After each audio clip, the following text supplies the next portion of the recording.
Previously on Drip.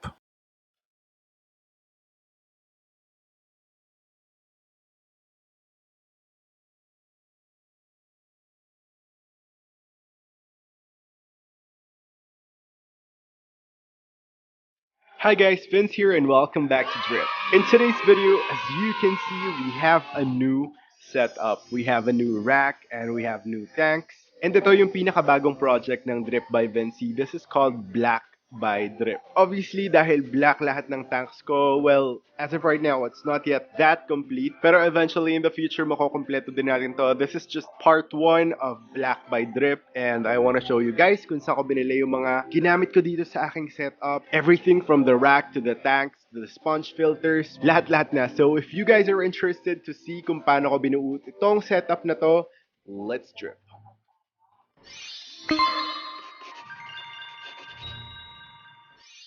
So, ayan na ang aking bagong-bagong rack, ang Project Black by Drip. So, ito yung ilalagay natin dun sa empty area natin. Day 1, kita nyo, naputol ko na yung mga pipes dito sa aking current rack. And na-empty na namin itong space dito. So, dito natin nilalagay ang ating bagong Black by Drip rack. Yun yung project natin. Now, nalagay na namin yung rack. Medyo mukha parang disaster itong ating old rack kasi pinutol ko yung water change system dahil idudugtong ko siya doon sa ating new rack. Tapos, as you guys can see, bumaba yung tubig dito and tinanggal ko na yung vacuum system natin. Dahil lahat ng tanks na to ay papalitan natin ng new tanks para very cohesive yung dalawang racks natin and magkakapareho sila ng itsura ng tanks para sa Project Black by Drip. So now, yung susunod kong gagawin is idudugtong ko yung ating water change pipes papunta dun sa ating new rack para mabuo na yung water system natin dahil alam niyo naman na tamad akong magbuhat ng timba. So, kailangan natin matapos tong water change system natin. And itong discuss na to, nilipat ko dito. So, kakabitan ko siya ng bagong water system from the old line ng water change system na tong ating old rack. This one I got for 5,400 pesos, excluding the delivery charge. If you guys are interested, you may contact Ma'am Rosalie. I'll put her link on the description box down below. And yung location niya is sa Muntinlupa. So for my shipping fee, nag-total siya ng 1,000 pesos plus yung 300 na binayaran para sa tao. Kung gusto nyo kumuha rin ng exactly same rack na to, please watch until the end of the video. Ibibigay ko yung dimensions ng ating bagong rack dito sa Drip.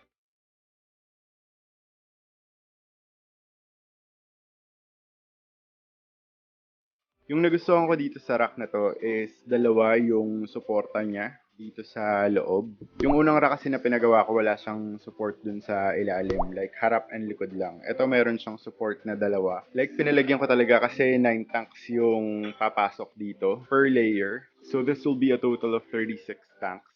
Lahat-lahat. Pasensya na magulo pa kasi inaayos ko pa dito. Today is day 4. Almost done na ako sa pipings. Pina-finalize ko na lang yung mga pipings. Pag natapos ko yung pipings, i-explain ko sa inyo agad. So, hindi ko pa nakakabit yung mga control valve dito like that one dun sa kabilang rack. Pero gagawin ko na rin yan today kasi dumating na yung mga stocks na kailangan ko para dito. Sasabihin ko sa inyo lahat kung saan ko nabili and kung magkano. I-flash ko na lang dito sa screen lahat ng gamit na ginagamit ko. And lahat ng links and shops na napagbilang ko, ililink ko on the description box below para kung maghahanap man kayo in the future, mas accessible sila. And if you guys are interested para sa dimensions ng rack na to, ipa-flash ko na lang sa screen yung mismong sukat na binigay ko dun sa pinagpagawaan ko. And feel free to pause the video if you want to check it out. It's still day 4 and dumating na yung first set ng tanks na in-order ko from Southlink Pet Shop. Yes, medyo installment yung ginawa ko sa tanks. 9 muna yung in-order kong tanks para hindi masyadong mabigat sa budget. I just wanna give you guys the details kung ano yung dimensions ng tank na to and kung anong klaseng setup yung ginawa dito sa tank na to. As you can see guys, this is very different from the initial tanks na meron ako dito kasi this one has an under-gravel filter but this one is just a plain 5-gallon tank. Yung size ng tank na to is a standard 5-gallon tank. And yung mga iba pang differences ng bagong tanks ko dito sa old tanks, this one meron na siyang black sealant. This one medyo manipis yung glass niya. I think this is 1/8. Ito dito sa bago, yung thickness ng glass na pinagawa ko is 3/16. So medyo mas makapal to than your typical 5-gallon tank. So yung pinagkaiba lang is medyo mas narrow yung space dun sa loob compared to this one kasi nga dito mas makapal na yung glass. So So I got these tanks sa Southlink Pet Shop. Thank you so much Boss VA Sarao for accommodating me. Sobrang wala akong pagsisisi na 316 yung pinagawa kong thickness ng glass kasi gusto ko talaga ng legit matibay talaga dito sa Drip by Vency. And ayun nga, pinagawa ko siyang black sealant. Another pros din ito is kapag naglumot yung sides, like on this one, this is a clear sealant. Naglumot siya ng konti, medyo visible siya dun sa side nung mga 5-gallon tanks. Pero here on the black sealant, I think hindi siya masyado makikita. So yeah, again, thank you so much Boss VA Sarao for delivering the tanks personally dito sa Drip by Vency. I really appreciate it. If you guys are interested na magpagawa ng tanks kay Boss VA Sarao, ilalagay ko na lang yung link ng Southlink Pet Shop on the description box down below. Ilalagay ko na rin yung link ng profile ni Boss VA Sarao para if you guys are interested, pwede nyo siyang i-DM and magpagawa kayo ng mga tanks. Sobrang dami pa nilang binibenta, not just aquarium stuff, meron din silang poultry at iba pang mga kailangan ng ating mga pets. Day 5 and I am finally done with the pipings. So each and every slot ng tanks dito per layer is meron na siyang individual water change control valves. Yung mga control valve na to nabili ko sa AG Global. Sobrang mura ng mga products nila doon. I got 20 pieces for only 80 pesos. And yung ginawa ko is binutasan ko to using the soldering iron. Tapos ginlugan ko lang siya dito sa PVC pipe. Doon ko rin sa AG Global binili yung aking mga air hose. Bumili ako ng total of 20 meters. This one I got for 15 pesos per 1 meter. And yun yung ginamit ko na parang palawet dun sa mga control valve ko. Para hindi masyadong OA yung splash ng water kapag nag-water change ako. And ito rin clear hose yung gagamitin ko para sa air connection sa likod. Hindi ako mag-i-install ng another PVC pipe para sa air connections, air hose lang. And dahil nga black yung project natin, ang gagawin ko is itong clear sa likod lang siya para hindi siya masyadong visible. Pero yung mga air hose na i-connect ko dun sa mismong sponge filters, umorder na ako ng black sa Shopee para hindi siya masyadong kita. Para sa ating filtration, ang gagamitin ko ay itong Shenyu Aquarium Sponge Filter. Yung model niya is XY2811. This one I also got from AG Global and this one is buy one take one for 299 pesos. So sa 299 nyo, dalawa na agad yung makukuha nyo. Dalawang models ng sponge filters yung pinagpilian ko. Yung isa a bit stout and ito medyo matangkad. And ito yung napili ko kasi I think it's perfect para sa size ng ating 5 gallons. Ipapakita ko sa inyo kung gaano siya kalaki inside the tank. So ganyan yung itsura niya on a 5 gallon tank. I think it fits perfectly. Hindi siya masyadong nag-occupy ng space dito. Hindi rin siya sobrang taas. Well, pag bumili kayo ng sponge filter, may kasama na yung plastic film na ganito. Kinakabit din dito pero I decided not to. Para pag sinaksa ko yung air hose dito is, alam mo yun, mas pataas yung ibabubbles niya at kahit bumaba yung water level magbabubbles pa rin siya. For a 5 gallon tank, meron tayong option na pumili ng mas maliit na filter pero lagi nyo tatandaan, yung main purpose ng sponge filters ay para magbigay ng surface area for the beneficial bacteria to build up para mas magiging healthy yung tank natin. So pinili ko na yung mas malaking sponge filter. So itong mga sponge filters ko, ilalagay ko muna dito sa aking pond para magsimula ng mag-build up yung ating beneficial bacteria para pag ready na yung ating tanks, ilalagay na lang siya doon para mas mapabilis yung pagsacycle natin ng ating mga aquarium. So lahat ng sponge filters ilalagay ko dito and dyan muna sila for now. So lahat ng mga sponge filters ay nandito na sa ating pond. 10 lang muna yung binili ko para hindi masyadong masakit sa budget pero eventually kukumpletuhin natin yan. Hayaan lang muna natin dyan hanggang sa matapos natin yung buong system para pag nilagay natin, ready na sila. So now nilipat muna namin dito sa outdoor yung mga tanks. Dahil hugasan muna namin to. Ngayon tinatanggal muna namin yung mga scotch tape. Hindi nakadikit tong styro sa ilalim ng tanks kasi isi-spray paint pa namin yan ng black. By the way, ito nga pala si JB. JB, mag-hi ka. Ayan, siya yung nag-a-assist sa akin dito sa drip.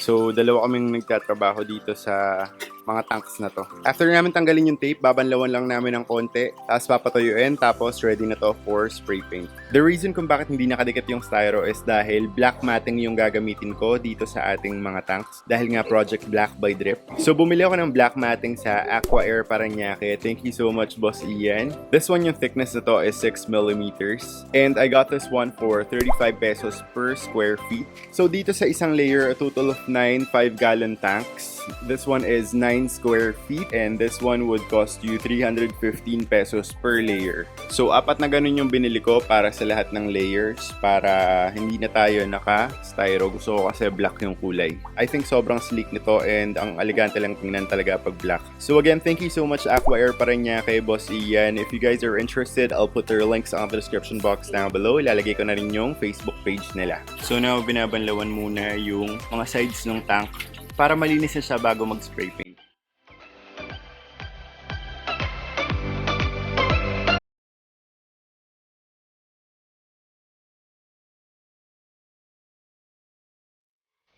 So doon na lahat, nabanlawan na lahat ng mga likod and yung mga gilid-gilid ng ating mga tanks. For now, papatuyuin muna natin siya gamit yung basahan. Tapos lalagyan ko na siya ng masking tape sa gilid. Ayoko kasing lumampas yung isi-spray paint natin para pulidong-pulido and malinis na malinis talaga yung pagkaka-spray paint natin dito. So now, nilagyan ko na ng masking tape yung sides. Sinobrahan ko lang ng konti para, alam mo yun, hindi lumampas. So ito yung magiging ilalim niya and ito yung magiging likod niya. Para sa mga tanks na nasa middle part ng aking rack, yung ilalim and likod lang yung sa spray paintan ko. And yung mga side tanks, lalagyan ko na lang ng black sticker sa gilid. So now tuyo na yung tank, yung droplets na nakikita nyo nasa loob na yun ng tank. And now magsispray paint na tayo. I'm using Philox Laser Spray Paint, #not sponsored. Yung color na gagamitin ko ay matte black. I got this one from Handyman. This one retails for 170 pesos per bottle. And tingnan natin, bumili ako ng few bottles and gagawin na natin to.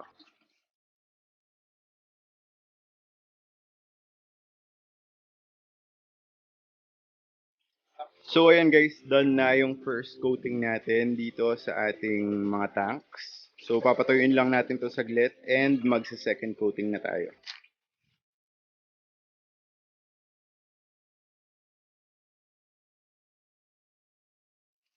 So ayun, finally done. Tapos ko na yung second coating. So papatuyuin na lang namin to. Tapos pag natuyo, pwede nang tanggalin yung tape. Tapos i-thinner namin yung gilid para kung meron mga lumampas na spray paint is malilinis namin bago namin banlawan ulit itong mga tanks na to. Now, tapos ko nang linisin yung outer part ng ating mga tanks. Gumamit lang ako ng thinner para kung meron man lumampas na spray paint is matatanggal agad natin. And now, sasabunan na natin yung mga tanks. Gagamit lang ako ng regular na tubig and dishwashing soap.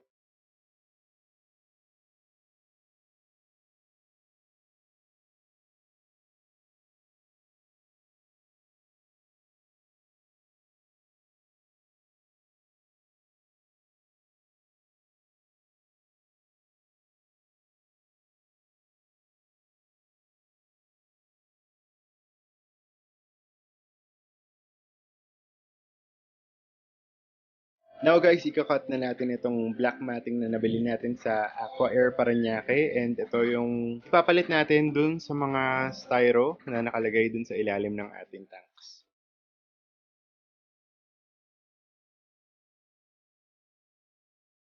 Day 7, ito na yung progress ko so far. Nalatag ko na yung isang layer ng ating mga tanks and sobrang impressed ko. Sobrang gandang-ganda ako. Yung look and feel lang niya is napaka-social talaga ng tingnan. I can't wait na mapuno lahat ng buong rack na to. So yung ginawa ko today is nag-leak test ako ng ating mga pipes. Medyo maluwag yung control valve na nabili ko. Iba yung style niya compare dito sa luma kong ginagamit na control valve. Ito mahigpit talaga to pag kinlose. This one medyo maluwag so nilagyan ko siya ng Teflon tape para hindi siya mag-drip kahit nakasara. So, ayun kanina may mga tumulo so nilagyan ko na siya ng Teflon so okay na. I made the setup for a few days so finally nakapag water change na din ako at last. Ito yung water change ko today. Nakakatigam na sila ng fresh water ulit.